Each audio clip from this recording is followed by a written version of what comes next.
Merci. Monsieur Chevrollier. Merci Madame la Présidente, Madame la Ministre, mes chers collègues. L'article 1 de ce texte expose les solutions proposées pour faire face à la non-application des règles d'accessibilité prévues par la loi de 2005. Cette loi de 2005, votée sous la présidence de Jacques Chirac, est une grande loi, comme le fut déjà celle de 1975. Ce sont des grandes étapes de notre droit reconnaissant le handicap et la place des handicapés dans notre société. Cette loi de 2005 a eu le grand mérite de porter un regard différent sur le handicap, sur les près de 10 millions de Français en situation de handicap. Dans son article 41, elle a posé une notion particulièrement exigeante, à savoir le principe de l'accès universel, quel que soit le type de handicap, notamment physique, sensoriel, cognitif, mental ou psychique. Malheureusement, compte tenu notamment de l'environnement économique dégradé, de problèmes techniques indéniables dans de nombreux cas, cette exigence s'est révélée difficile à tenir. La date butoir de 2015 approchant, le réalisme imposait de trouver une solution.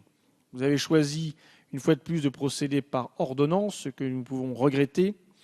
Et dans cet article 1, vous nous proposez l'agenda d'accessibilité programmée, l'ADAPT, qui sont des documents de programmation financière des travaux d'accessibilité avec des échéanciers allant de 3 à 9 ans. Vous avez opté pour une procédure lourde et bureaucratique. Vous fixez en effet des étapes où il va falloir rendre compte périodiquement de l'état d'avancement des travaux avec des formalités administratives décourageantes. De plus, les délais impartis auront du mal à être tenus et l'examen de ces ADAPT exigera des recrutements.